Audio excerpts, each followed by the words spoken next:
Esto es Escena Internacional, podcast producido por Comité con la colaboración de Rodolfo Sánchez Aizcorbe. La primera noticia de hoy, 15 de octubre, es que Israel le pidió a Naciones Unidas que saque de inmediato sus fuerzas de paz del Líbano.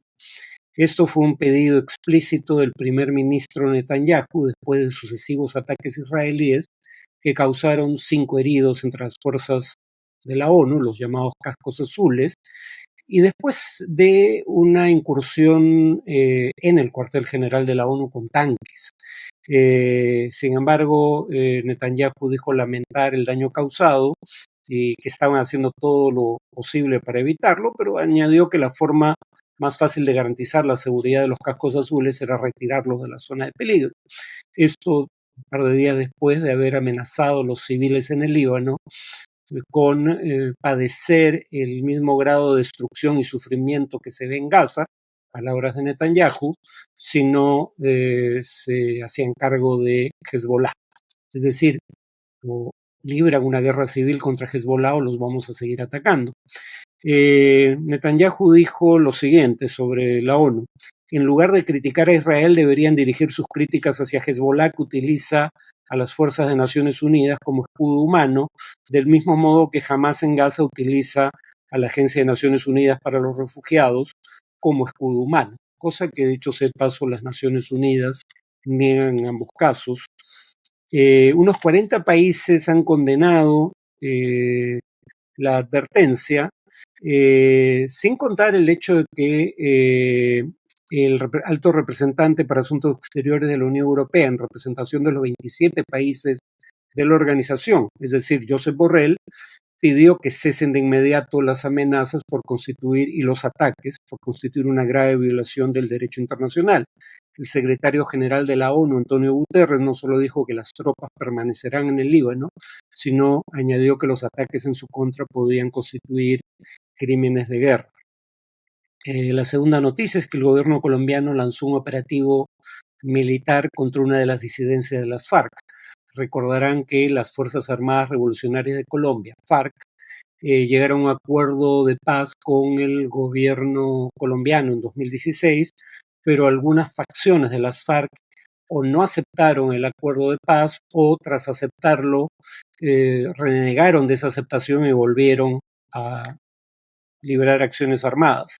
Las acciones o el operativo que libran las Fuerzas Armadas colombianas tiene como fin retomar el control de la zona urbana del Plateado en el departamento del Cauca, en Colombia, donde está presente el Frente Carlos Patiño, una de las facciones del Estado Mayor Central, la principal disidencia de las antiguas FARC. El Frente Carlos Patiño abandonó las conversaciones de paz que este Estado Mayor Central había iniciado hace un año.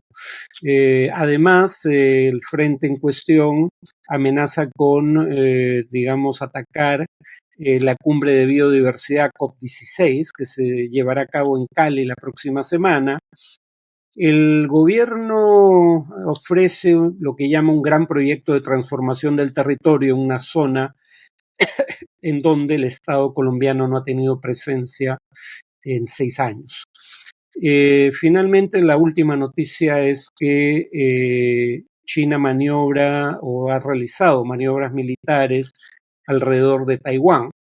En primer lugar, simuló un bloqueo de la isla, que es lo que ha hecho habitualmente en ocasiones anteriores. Alguna vez hicimos un podcast sobre esto. Pero además se añadió el simulacro de desembarco para tomar control de puertos y áreas claves dentro de Taiwán. No del conjunto del territorio necesariamente, ¿no? Esto en respuesta a declaraciones la semana pasada del presidente taiwanés William Lai durante la conmemoración por el Día Nacional de la República de China, que es el nombre oficial de Taiwán, en donde dijo que la República Popular China no tiene derecho a representar a Taiwán y definió a la República de China como una tierra de libertad y democracia, contrastando obviamente con el comunismo dictatorial de la República Popular. El gobierno de la República Popular China dijo que volvería a tomar medidas si las fuerzas secesionistas, como las llama, que buscan la independencia, siguen provocando y de cualquier modo no iba a cesar las maniobras hasta la reunificación del territorio chino. El presidente de Taiwán, pese a las declaraciones iniciales, dijo que, sin embargo, está dispuesto a cooperar con China en aras de la paz y la prosperidad compartidas. En cuanto al tema de análisis, recordaría que hay 3 ganadores del Premio Nobel de Economía, 2 de los cuales son Acemoglu y Robinson, cuyo libro ¿Por qué fracasan los países? Reseñé en alguna ocasión en este podcast. Y ahora quería articular este Nobel con otro Nobel anterior de Economía, porque los une un tema que es metodológicamente interesante en las ciencias sociales. Si uno se preguntara, estoy hablando de los experimentos naturales, pero antes de entrar a los experimentos naturales, ¿qué es un experimento? Si uno se pregunta cómo se establece que un fármaco cura una determinada enfermedad, la forma de hacerlo en ciencias naturales es a través de experimentos controlados. Es decir, seleccionar un grupo de personas de características similares en las variables relevantes que quieres estudiar y asignar a ese grupo de personas de manera aleatoria, es decir, al azar, en 2 grupos. Un grupo se le llama grupo de control, al otro grupo de tratamiento. Al grupo de control no se le aplica el nuevo fármaco que va a ser sometido a experimento, pero sí se aplica ese fármaco al grupo de tratamiento. Dado que son grupos de características similares en donde la gran diferencia es que a uno se le aplica el fármaco y al otro no, cualquier diferencia que pueda surgir hacia el final del experimento sería una diferencia que se explicaría por acción del fármaco sometido a experimentación. Así es como se probaron las vacunas contra el COVID, ¿no? Por experimentos en fases sucesivas. Primero con animales, luego con seres humanos, ¿no? Ahora, en ciencias sociales no siempre se pueden realizar experimentos controlados, sea por razones éticas, sea por razones logísticas, sea por razones políticas.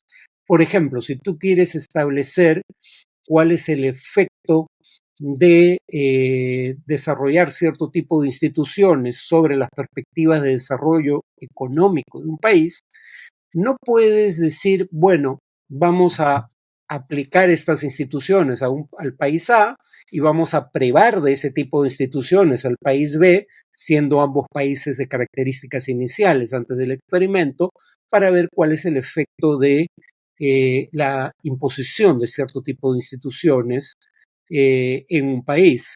O digamos, si la variable que quieres estudiar es el efecto de la democracia en el desarrollo económico, no puede pues el investigador decir vamos a desarrollar la democracia en el país A, pero vamos a impedir que el país B tenga un régimen democrático y luego veremos a qué resultados lleva el experimento.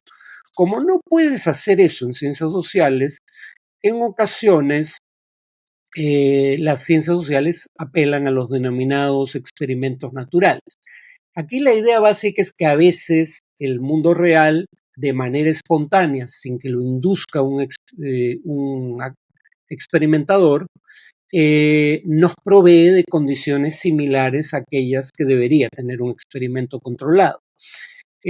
Aquí me voy a referir al primer Nobel de Economía que utilizó experimentos naturales de esta manera. Básicamente lo que se buscaba explicar era cuál era el efecto de un incremento del salario mínimo sobre el nivel de empleo. Aquí lo más parecido a una ley natural que hay en ciencias sociales, o por lo menos en economía, sería la idea de que hay una relación inversa entre la cantidad demandada de un bien y su precio. Es decir, si el precio del trabajo, el salario, sube, debería haber menos demanda por trabajadores. La paradoja es que el investigador lo que hace es contrastar 2 mercados laborales muy similares en cuanto a sus características. El del estado de Nueva Jersey en los Estados Unidos con el del estado de Pensilvania. Sin embargo, por decisión del gobierno del estado, En uno de esos estados de características muy similares en cuanto a su mercado laboral, el gobierno del estado introdujo un aumento del salario mínimo. Y entonces eso permitió hacer una comparación muy similar a la que permitiría hacer un experimento controlado. Aquí se trataba, como digo, de un experimento natural. La conclusión fue que una elevación del salario mínimo, obviamente dentro de ciertos márgenes, no necesariamente causaba una reducción del empleo, ¿no? No afectaba de manera significativa los niveles de empleo. Claro, aquí alguien diría, bueno, entonces no es una ley natural. No, en ciencias sociales no hay tal cosa como las leyes naturales de la física. En general es cierto que existe una relación inversa entre la cantidad demandada de un bien y su precio, pero como es habitual en ciencias sociales, la respuesta a la pregunta cuál es el efecto sobre el nivel de empleo de una elevación del salario mínimo es depende. Depende de qué otras circunstancias se presenten además de estas dos variables, ¿no? Y, por ejemplo, si el incremento del salario mínimo, por lo menos en los casos de países desarrollados, que se han estudiado, aunque también hay estudios con conclusiones relativamente similares en países en desarrollo, si el incremento del salario mínimo no es de gran magnitud, no suele tener un efecto significativo en una gran cantidad de casos, no siempre. Tampoco hay una ley inversa a la que acabo de esbozar, pero en muchos casos no tiene un efecto adverso sobre el nivel de empleo, ¿no? En cuanto a, digamos, los estudios de Acemoglu y Robinson, en el libro ¿Por qué fracasan los países?, mencionan el caso de la península coreana. Me refiero a la península y no a los países que hoy la componen, porque durante siglos fueron un solo estado, ¿no? Entonces, acá tenemos condiciones iniciales similares. Hasta 1945, la península coreana era un solo estado, que tuvo además experiencias coloniales similares. Por ejemplo, entre 1910 y 1945 fue dominada por el Japón. El nivel de desarrollo económico era similar, si acaso había algo más de industrialización en el norte, pero alguien podría decir que el norte sufrió en mucha mayor proporción las consecuencias de la guerra de Corea a inicios de la década del 50 del siglo XX, pero digamos, las condiciones económicas de partida no eran muy diferentes, la lengua era similar, la tradición confuciana era la misma. Sin embargo, tras la Segunda Guerra Mundial, se traza una frontera en el paralelo 38 y surgen dos nuevos estados, Corea del Norte y Corea del Sur, con instituciones económicas y políticas radicalmente diferentes, partiendo de condiciones iniciales similares. Y en su libro Acemoglu y Robinson, los recientes Nobel de Economía, no he leído al tercero, Johnson, por eso no lo menciono, dicen que en 2012 el ingreso per cápita de Corea del Norte era la 10ª parte que el ingreso per cápita de Corea del Sur. En los 12 años pasados, desde que publicaron su libro, la brecha se ha ensanchado. Y que la esperanza de vida de Corea del Norte era 10 años menor en 2012 que la de Corea del Sur. Es decir, condiciones iniciales similares. El territorio se parte en dos, con instituciones políticas y económicas totalmente distintas, y al cabo de medio siglo aproximadamente, tenemos condiciones económicas totalmente diferentes, ¿no? Ese es un ejemplo de un experimento natural. Estos autores también comparan las provincias de Calca y Acomayo en el Cusco, diciendo que pese a las condiciones iniciales, que también fueron similares, en 2012 Acomayo era significativamente más pobre que la provincia de Calca. Creen que la coyuntura crítica a partir de la cual se bifurcan las trayectorias es la siguiente. La principal diferencia histórica, dicen Acemoglu y Robinson, entre Acomayo y Calca es que Acomayo estaba en la zona de influencia de la mitad de Potosí y Calca no. Es decir, instituciones legadas por el pasado colonial como el repartimiento, el trajín o la encomienda pudieron, cuando menos en parte, subsistir durante la República con algunos cambios, como el llamado gamonalismo, mucho después de su derogación formal. Otra forma de ver esto sería, la influencia del pasado en el presente, sería pensar en que, por ejemplo, los países con mayor estabilidad política y desarrollo relativo en América Latina, países como Uruguay o Costa Rica, solían ocupar una posición marginal en el sistema político colonial. Ahora que acaba de pasar el Día de la Hispanidad, el 12 de octubre, esto es prueba prima facie de que, si acaso, mientras más influido estuviera un territorio por el sistema político colonial, peor le ha ido en el periodo republicano tras la independencia. No me interesa el debate, honestamente, sobre qué tan responsable es la colonia por lo que pasó o por lo que pasa hoy en día en países como el Perú, pero digamos, si hubiera que buscar evidencia académica, la evidencia parece sugerir que los países que tuvieron menos influencia del dominio colonial les ha ido comparativamente mejor. Bueno, eso es todo por hoy. Nos vemos en el siguiente podcast.